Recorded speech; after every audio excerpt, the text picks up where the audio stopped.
세 번째입니다. 실기자, 특기자 전형에 대해서 말씀드리도록 하겠습니다. 실기 특기자 전형은 수상 실적이 있어야 되는 어떤 학교입니다. 올해는 코로나 여파로 인해서 이 부분에 대해서는 각 학교들마다 실기 대회가 그렇게 많지가 않습니다. 많지 않고 있는 학교들 같은 경우에서도 지금 코로나 상황이 어떻게 되느냐에 따라서 조금의 변수가 생길 것 같으니 이 부분에 대해서 유의해서 원서를 지원을 할 때 생각을 해주시기 바랍니다. 모집 인원이 그렇게 많지가 않기 때문에 실기대회 성적으로 해서 모집을 한다라고 보시면 될 것 같습니다. 자, 각 대학별로 설명을 해 드리도록 하겠습니다. 자, 경희대라든지 국민대라든지 삼육대, 한예종, 한세대 이런 학교들이 있습니다. 국민대 같은 경우에서는 모집 인원 자체가 전체가 다 해서 20명 조금 넘는 어떤 정도입니다. 정시에 비해서는 한 10분의 1 가량밖에 되지가 않고요. 특기자들, 입상 실적을 갖고 있는 이 특기자들도 거의 수상 실적이 2위 이상, 1위 이상 정도가 되어야지 뽑힐 수 있는 어떤 전형이다 라고 보시면 될 것 같고요. 각 대학교 실기대회에서 대상, 금상 정도가 나와야 됩니다. 실제로 그 국민대에서 상 받는 게 가장 높은 점수를 받습니다. 국민대에서 받는 점수가 한 1000점, 그러니까 대상이 1000점 정도 되고요. 타 학교에서 대상 받는 점수는 900점 정도로 이렇게 점수를 줍니다. 그리고 국민대에서 2위상이라든지 이런 상들이 타 학교에 있는 상보다 조금 더 점수가 더 높기 때문에 대회에서 상을 받는 친구들이 조금이라도 더 유리하다라고 보시면 되고요. 국민대에서 대회를 어떤 대회에서 점수를 어떻게 준다라는 것들이 홈페이지에 가면 또 나오니까 그런 부분들도 약간 체크를 해서 보시면 될 것 같습니다. 경희대 같은 경우에서는 회학과만 실기 우수자 전형을 이렇게 뽑고 있는 거고요. 자, 그런 다음에 나머지 실기에서 어떤 상을 받은 친구들이 갈 수 있는 학교들인데요. 그러니까 그렇게 크게 주요한 학교들은 아닙니다. 그래서 이 대학교를 지원을 하고자 하는 친구들은 참조를 해 주시기 바랍니다. 자, 그 다음에 학생부 교과 전형입니다. 마찬가지로 학생부 교과 전형 같은 경우에서도 상위 대학교는 그렇게 많은 인원들을 모집을 하지는 않습니다. 교과 성적만 봅니다. 비교과 성적을 보는 게 아니고요. 교과 성적만 해서 우리 학생이 1등급 대다, 2등급 대다, 그런 어떤 성적으로만 보는 어떤 학교다. 이렇게 보시면 되고요. 일단 수도권에 있는 주요 대학교보다는 지역에 있는 대학이 조금 더 많이 선발을 합니다. 최근에 학생들의 숫자가 좀 많이 줄었기 때문에 인지도가 조금 낮은 학교들에서 인원 확보를 위해서 교과만 보고 뽑는 어떤 성향들이 있습니다. 자, 그리고 인지도가 높은 대학교 같은 경우에서는 거의 내신이 1등급에서 2등급 사이로 상당히 높은 편입니다. 아무래도 내신 성적만, 교과 성적만 보는 어떤 학교들이기 때문에 인지도가 높은 대학은 거의 1, 2등급대가 나와야 된다라고 보시면 될 것 같고요. 그리고 최저 학력이 있는 어떤 기준이 있기 때문에 수능에서 내가 어떤 정도 성적이 또 나와야 되는지도 체크를 하셔야 되는 겁니다. 그래서 내신을 좀 받기 쉬운 어떤 학교라든지 그런 학교에서 내신이 좋은 학생들이 수능 최저 학력이 안 나오는 경우도 있습니다. 그래서 그런 부분들도 잘 따져서 이렇게 지원을 하셔야지 될 것 같습니다. 자, 그래서 교과 전형은 어떤 대학이 있는지를 한번 보도록 하겠습니다. 경기대, 동덕여대, 명지대, 홍익대, 그 다음에 경기대 수원 이런 어떤 형식이 있고요. 모집 인원들은 그렇게 많지 않습니다. 홍익대 같은 경우에서는 학교적 추천자가 올해 이렇게 또 새로 생기게 됐는데요. 학생부 교과만 이렇게 100을 보기 때문에 그렇게 보시면 될 것 같고요. 국어, 수학, 영어, 탐구 중에서 3개의 영역을 보는 겁니다. 그래서 그 부분에서 성적이 좋은 친구들이 보면 될 것 같은데요. 조금 전에도 말씀드렸지만은 교과 성적에서는 거의 1, 2등급대 정도가 돼야 되지 않을까 이렇게 봅니다. 나머지 서울권, 경기권에 있는 학교들도 거의 다 2등급 정도는 되어야지만 뽑힐 것 같습니다. 자, 그 다음에 경희대, 인하대, 상명대, 그 다음에 홍익대, 세종 이렇게 있고요. 각각 이렇게 모집하는 인원들이 많지가 않습니다. 경희대 같은 경우에서도 거의 1등급 대 정도, 2등급 초반도 좀 힘들 것 같아요. 1등급 대 정도가 나와야지 된다라고 보시면 될 것 같고요. 홍익대 세종 같은 경우에서는 본교랑은 조금 좀 차이가 좀 나겠지만은 그래도 성적대가 꽤나 높다라고 보시면 될 것 같고요. 한 2등급 대 정도는 돼야 되지 않을까라고 생각을 하는데 이쪽 같은 경우에서는 일반 어떤 디자인 학과가 아니고요. 그러니까 자율전공입니다. 그래서 자율전공이라서 2학년 때 내가 그 전공을 정할 수 있는 어떤 전형이기 때문에 일단 미술대학에서 포함해서 설명을 해 드렸습니다. 자, 그 다음 페이지는 경북대랑 계명대랑 경성대랑 부경대랑 부산대가 있습니다. 인원수라든지 이런 것들을 보시면 또 그렇게 또 많지는 않습니다. 부경대 같은 경우에서는 패션 디자인과만 교과로만 이렇게 뽑고 있고요. 부산대 같은 경우에서도 디자인과 하고는 조금 성향이 다른 디지털 어떤 테크놀로지라든지 영상학과에서 이런 식으로 인원을 모집을 하고 있습니다. 마찬가지로 지금 부산에서 약간 그래도 인지도가 좀 있다라고 하는 어떤 학교들까지도 아무리 못 받아도 그래도 거의 2등급대 정도는 되어야지 그래도 안정감 있게 지원을 할 것 같습니다. 자, 그 다음에는 5번째는 학생부 종합전형에 대해서 말씀해 드리도록 하겠습니다.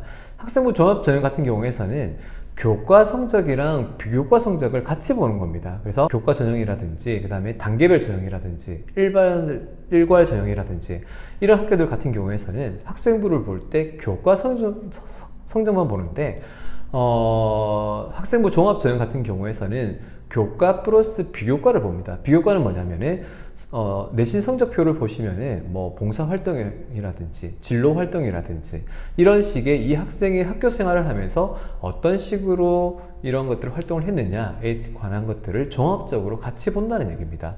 서류 같은 경우에서는 무엇이 있냐면은 서류 같은 경우에서는 자기소개서라든지 미술활동 보고서라든지 추천서라든지 이런 전형을 이야기를 하는 겁니다. 그리고 면접이 있습니다. 면접은 홍익대 같은 경우에서는 보통 간단한 실기 테스트도 같이 봅니다. 그래서 문제가 1번, 2번 문제가 나오고요. 첫 번째 문제 같은 경우에서는 그림에 대한 어떤 것들을 비교 설명하는 어떤 그런 문제들이 꽤나 최근에는 출제가 되고 있고요. 2번 문제 같은 경우에서는 간단한 드로잉 문제가 나오기 때문에 근데 말은 간단하지만은 그 드로잉도 어느 정도의 어떤 실기력이 있지 않는 학생들은 붙기는 힘들다라고 보시면 될 것 같습니다. 학생부 종합전형에서 가장 중요한 점은 말 그대로 종합 평가를 한다는 겁니다. 그래서 내가 내신만 좋은 게 아니고 비교과에서 활동한 것들이 많아야 되는 거고요. 그리고 자기소개서라든지 미술활동 보고서라든지 이런 어떤 부분들을 적기 위해서는 그만큼의 어떤 경력이 또 필요한 겁니다. 그리고 면접을 할 때도 간단한 어떤 기본적인 미술사라든지 그다음 디자인사라든지 그다음에 앞으로의 어떤 미술의 어떤 트렌드라든지 그다음에 지금의 어떤 사회 현상에 대한 어떤 자기의 어떤 생각을 얼마나 합리적으로 말을 할 수 있느냐 그런 학생들을 뽑는 전형이다 라고 보시면 될 것 같습니다. 자, 그래서 학생부 종합전형에서는 어떤 학교들이 있는지를 설명해 드리도록 하겠습니다. 경기대, 고려대, 군민대, 동덕여대, 명지대, 상명대, 서울과학기술대가 있습니다. 모집 인원들 같은 경우에서도 그렇게 또 많은 인원들을 뽑는 게 아니기 때문에 학생부 종합전형 같은 경우에서도 최저 내신 3등급 안에는 무조건 들어가야 된다라고 보시면 될 것 같습니다.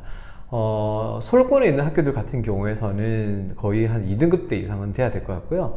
여기서는 뭐 고려대라든지 군민대라든지 이런 학교들은 그 다음에 서울과학기술대라든지 이런 학교들은 거의 다 2등급 안에 뭐 한 1점대 중반대 정도에서 성적대를 형성을 하고 있다라고 보시면 될 것 같습니다.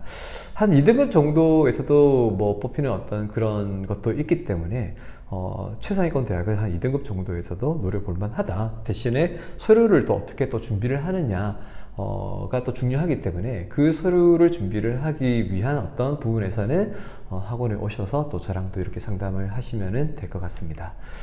자, 그 다음에 서울대가 있고요. 서울여대, 그 다음에 성신여대, 세종대, 이화여대, 중앙대, 경희대가 있습니다.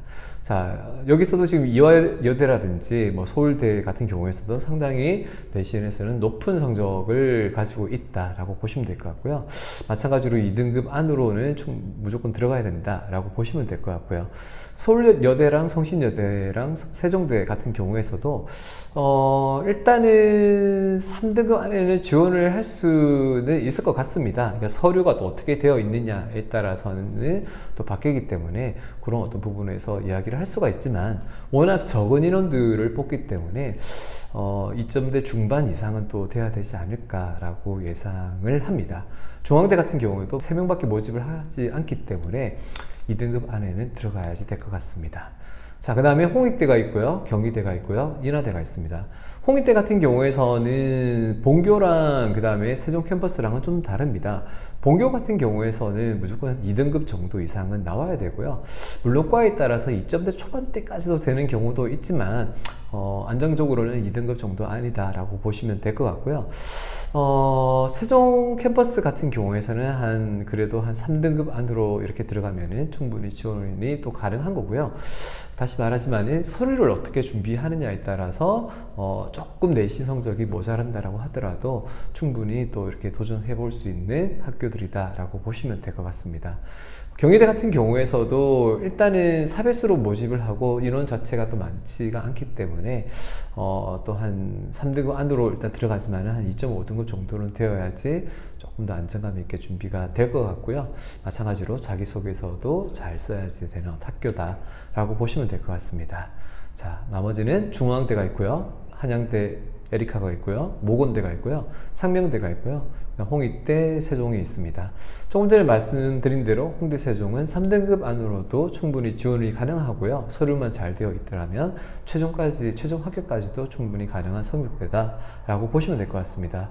인원들이 많기 때문에 그런 부분으로 보시면 될 것 같습니다. 그래서 뭐 상명대라든지 중앙대라든지 이런 학교들보다 어떻게 보면 홍대가 조금 더 높게도 생각을 할 수가 있지만, 인원 자체에서 홍익대, 세종 같은 경우에서는 많이 모집을 하기 때문에 홍익대, 세종이 여기 위에 있는 학교들보다는 조금 더 내신이 부족해도 충분히 도전할 만하다라고 보시면 될 것 같습니다.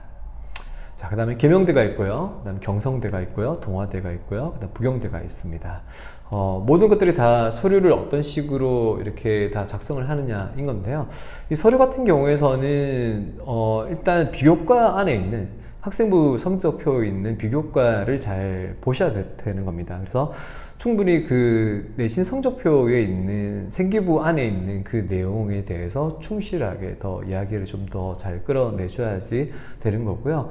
얼마나 또 어떤 진실한 어떤 그 이야기가 있는지, 그리고 실제로 이런 부분에서 학교에서 나중에 합격을 한다라고 하더라도 이 부분에 대해서 이게 진위 여부를 판단을 하게 되는 겁니다. 그래서 그 부분에 대해서는 없는 어떤 것들을 다시 지어서 이렇게 한다든지, 그 다음에 예전에 어떤 그 붙은 학생들에 대한 어떤 예시와 너무 문맥이 비슷하다든지 이런 것들은 요즘은 전부 다 이거를 걸러내기 때문에 본인이 얼마나 이렇게 그 부분에 대해서 진실하게 글을 적었는지가 상당히 중요하다라고 보시면 될 것 같습니다. 자, 그 다음에 특별전형입니다. 특별전형 같은 경우에서는 어떤 특성화 고교 학생들을 또 이렇게 따로 뽑는 어떤 전형이 있고요. 그 다음에 농어촌, 기초생활 수급자, 사상위 계층, 장애인 대상자, 고른기회, 기회균형, 사회배려, 이런 어떤 전형들이 있습니다. 자, 특별전형 같은 경우에서는 그렇게 해당이 또 안 되는 학생들이 거의 다 많을 건데요. 근데 최근에는 그런 부분에서 또 해당이 또 되는 친구들이 분명히 또 있을 겁니다. 근데 학생들이 조금 이런 부분에서 본인의 대한 어떤 가정 여건이라든지 이런 부분들을 얘기를 잘 하려고 하지 않습니다. 근데 어쨌든 우리가 대학을 갈 때는 기회라는 게 있기 때문에 조금 좀 그런 식으로 너무 생각을 하지 말고 저한테 와서 이렇게 얘기를 한다면은 제가 저만 알고 또 그런 부분에 대해서 나중에 원서를 넣을 때 잘 체크해서 넣도록 하겠습니다. 자, 그래서 수시에서 전형을 조금 더 얘기를 한다면은 첫 번째는 경쟁률이 높습니다. 자, 그리고 실기력이 중요하고요. 특히나 실기 일괄 전형 같은 경우에서는 실기가 거의 다 70% 이상이 들어가기 때문에 실기력이 중요하다라고 보시면 될 것 같습니다. 자, 그 다음에 특히 일괄 전형 같은 경우에서는 학생부 5등급 이내 안에 드는 게 중요한 겁니다. 1등급에서 5등급까지는 점수 격차가 크지 않다라고 제가 말씀을 드렸습니다. 그래서 학생부 5등급 안에 드는 것들을 특히나 여기 있는 고1, 고2 학생들은 5등급 안에는 그래도 꼭 들어야 된다라고 보시면 될 것 같습니다. 단계별 평가 같은 경우나 그 다음에 종합평가나 뭐 종합전형이나 이런 전형 같은 경우에서는 3등급 이내를 받아야 됩니다. 그래서 일괄 전형하고는 다르게 3등급 안에가 들어야지 단계별 평가와 종합 전형에서는 지원을 할 수 있을 거다라고 생각을 합니다. 자, 그리고 서울에 있는 학생부 종합전형 같은 경우에서는 학생부가 한 2등급 정도는 또 들어가야 됩니다. 그리고 교과전형 같은 경우에서도 1등급에서 2등급 정도 안에는 들어야지 지원을 할 수가 있을 겁니다. 자, 그래서 수시 모집 같은 경우에서는 일단은 합격을 하면은 정시 모집에 지원을 할 수가 없습니다. 그래서 이것에 유의를 해가지고 원서를 넣어야지 되는 거고요. 이 상식이지만은 실제로 학생들이 약간 실수를 할 때가 있습니다. 그래서 내가 원서를 넣을 때 내가 정시 때 그래도 내가 마지노선으로 넣는 어떤 학교들을 생각을 해서 수시에서 지원을 해야지만 될 것 같고요. 수시 모집은 총 6회까지 지원이 가능하지만 특히 정시까지 생각을 하는 친구들은 11월 달에 수능 시험이 있기 때문에 수시 시험 자체가 10월 달에 있는 어떤 부분에 대해서 생각을 해서 꼭 6번이 아니다라고 하더라도 자기가 정시를 지원을 하는 생각을 해서 꼭 지원을 해야 되는 학교들만 지원을 하는 게 좋을 것 같습니다. 그리고 실기 날짜가 동일한 어떤 대학들도 있고요. 제일 처음에 말씀드렸던 대로 주말에 보통 시험이 좀 많은데 그 주말에 또 이렇게 주요 대학교들이 많이 모여 있기 때문에 실기 날짜가 동일하면은 같이 지원을 못한다 라고 보시면은 될 것 같습니다. 자, 그래서 그 부분에 대해서 조금 더 생각을 해야 되는데 수시 모집 같은 경우에서는 추가 모집 자체가 지원이 금지되지만 뭐 한예종이라든지 이런 어떤 학교들 같은 경우에서는 학교 자체가 일반 대학하고는 좀 다른 겁니다. 그래서 같이 지원을 할 수 있기 때문에 그 부분도 체크를 좀 하시면 될 것 같고요. 미대 입시는 대다수가 실기랑 실적 위주로 전형을 선발을 합니다. 그래서 그 전형으로 생각을 해야 되기 때문에 특히나 수시를 지원을 하려고 하는 학생들은 실기랑 실적 위주에 대한 어떤 것들을 잘 챙기셔서 준비를 해야지 될 것 같습니다.